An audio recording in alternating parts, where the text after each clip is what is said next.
Hey, all right, welcome back. Just breezing through here. Frankie joins me again. You're watching Liquid Lunch. I'm John Tobacco. Frank Morano joins us, and as one of our Facebook commenters said, Frankie rocking the coolest shades, courtesy of Susan Rochester Zucconi. You're looking mint, pal. Those glasses, Hey, thank you. they're Thank you. very During a Joe recent Biden. commercial break, Erin Elmore had asked, why do I look so cool today? And my response to her is the same as it would be to Susan or anybody else, is I don't look cool, I am cool. Ah, there you go. Well, that's a fact. All right, we're joined now by Aaron Foldenauer. He's an election law attorney, campaign manager, filed a lawsuit challenging Governor Cuomo's unconstitutional abuses of power with the ongoing pandemic. Aaron, thanks for joining us. How you doing, buddy? Thank you, John. Pleasure to be here. My pleasure having you. So bring us up to speed. Where do you say that Cuomo is outside his permissible actions? I represent Dao Yin, a candidate for Queensborough president. There has long been an election scheduled to occur for Queensborough president on June 23rd. Governor Cuomo, in the dead of night, a couple of weeks ago, by surprise, played a political game and canceled that election, thus denying the right of all residents of Queens representation during these difficult times. Aaron, I love what you're doing, and I applaud not only your candidate, but some of the other candidates like Jim Quinn, who have challenged this unconstitutional order in court. And it's not just Queens that is now going to have to suffer without representation for a whole year, but there are, I think, a total of 6 elections around the state that were just canceled by the governor, who just threw up his hands and said, no, we're not, you guys don't deserve representation. And I was surprised that there was so little outcry from members of the public when the Board of Elections tried to cancel the Democratic primary for president. Thankfully, Andrew Yang went to federal court, and at least as of now, the courts have said that election can go forward. I'm curious, what kind of message does this send to public officials all around the country that you can just cancel elections and not have the public scream bloody murder? It sends a terrible message, and that's exactly why we decided to file this suit against Governor Cuomo. We voted as a country through the 1918 Spanish flu pandemic. We voted as a country during the Civil War. And in fact, soldiers were sent home so that they could vote during the Civil War. So it sends a terrible message now to cancel elections for no reason. And I might add, other elections are scheduled to occur on June 23rd. Governor Cuomo is allowing a Democratic primary for Queensborough president to move forward on June 23rd, but he only wants registered Democrats to vote. Why is that? Because he wants to benefit his failed political machine.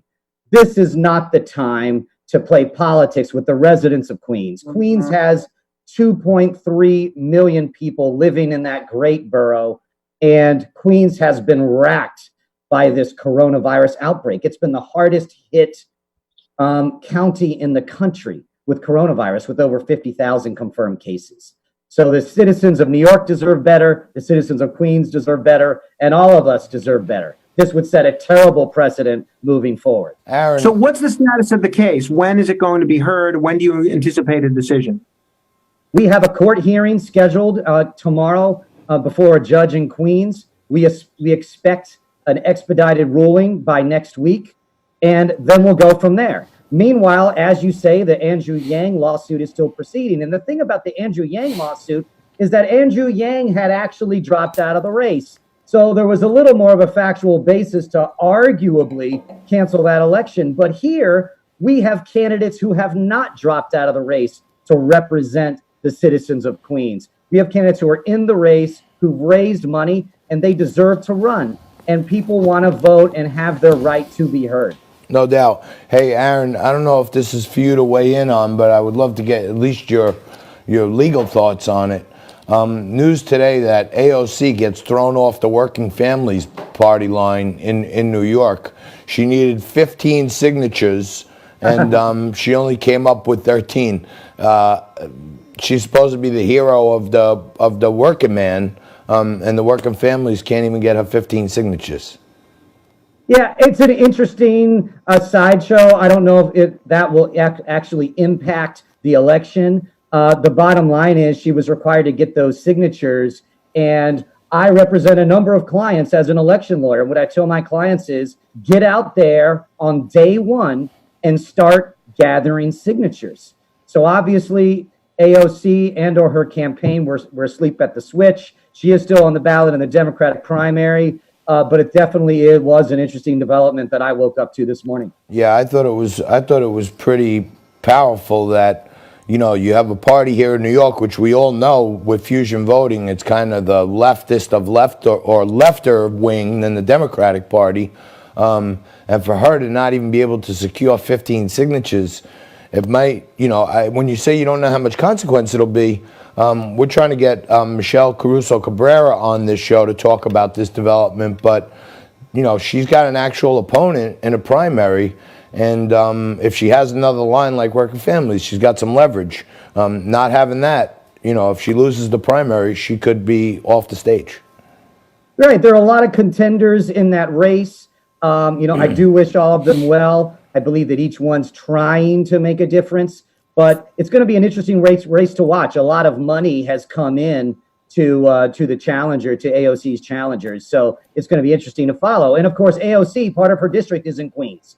And so the special election in Queens, it's very important for Queens borough president. Queens right now has an unelected bureaucrat leading the entirety of Queens. We need elected representation. If you watch local news, you'll see someone like Eric Adams, the Brooklyn borough president. He's on TV virtually every day advocating for the residents of Brooklyn. But Queens does not have anyone like that. Now, Governor Cuomo, he was born and raised in Queens. Right. And it's particularly ironic now that he's disenfranchising the residents of the entire borough by seeking to cancel this special election, which is why we filed suit. I think what you're doing here is so important, Aaron, not just for this race in Queens, but for the other 6 elections that were canceled around the state, and to any would-be public official that thinks it's okay to just cancel elections and leave people unrepresented. You know, for all the speculation that Donald Trump may look to postpone or cancel the November elections, or that he's trying to become a dictator, you know, from where I'm standing, it's Andrew Cuomo that has tried to usurp the proper role of the legislature and the voters, and it's he who's acting a lot more dictatorial, at least when it comes to holding elections and determining who should serve the voters, than Donald Trump is. I mean, is that fair to say? Am I off base on that? I think it is fair to say, and you've seen a number of abuses of power throughout the country. So, for example, what's going on with Elon Musk right now in California, those government officials sort of without adequate basis, not allowing him to open his factory. And it was only once he filed lawsuit that Alameda County has finally caved and allowing Tesla to reopen production. So imagine the precedent this would set if Governor Cuomo is allowed to just cancel election. Now, why did he do this, you ask? He wants to benefit his failed political machine. The last thing that Governor Cuomo would want is for all voters in Queens to come out and have a voice. Instead, he wants only Democrats to come out and vote so that one of his failed machine candidates can win. And imagine the outrage if Donald Trump or a Republican were to try to pull off something like this. Yeah, and hey, Aaron, thank you for that. Really appreciate you joining us today. We all know, or at least those of us who understand politics, that you know, a outsider candidate has a lot better chance in a special election than in a general election. So, or then in a primary election. And I've seen it over the course of my life in many different places, but a lot of times, you know, these people know they're moving on, they step down early so they can appoint someone for the remainder, and then they run, you know, basically as an incumbent, and I guess that's what they're trying to do here. But I'd rather see the special. And is on the abuse of power, is this a class action? Can people join the suit, or you're just bringing it to get them to put keep the election on? We actually have 2 parties in our suit. So Dow Yin, who's a candidate for Queensboro president, he's the first Asian American to ever run for Queensboro president. He's a plaintiff. And we also have an ordained minister by the name of Jay Yee, who's also in the complaint. Jay Yee He lives right across the street from Elmhurst Hospital. From Mr. Yee's apartment, he can see the lines every day that had been forming for people to get treatment for this disease. He sees how ill prepared New York City was and Governor Cuomo was to handle this crisis. So Jay Yee joined this lawsuit because he wants to have the right to vote so that Queens can have new leadership. All right, we're going to have to leave it there. Aaron Foldenauer, thank you very much, and thank you for your work in trying to keep New York elections honest. Thank you, Aaron Foldenauer. We're going to take a quick break right here. Or at Don't least go have nowhere. elections. We're going to take a quick break. We're going to come back with more Liquid Lunch for you right after this when we talk to tantric sex expert Sarah Rose.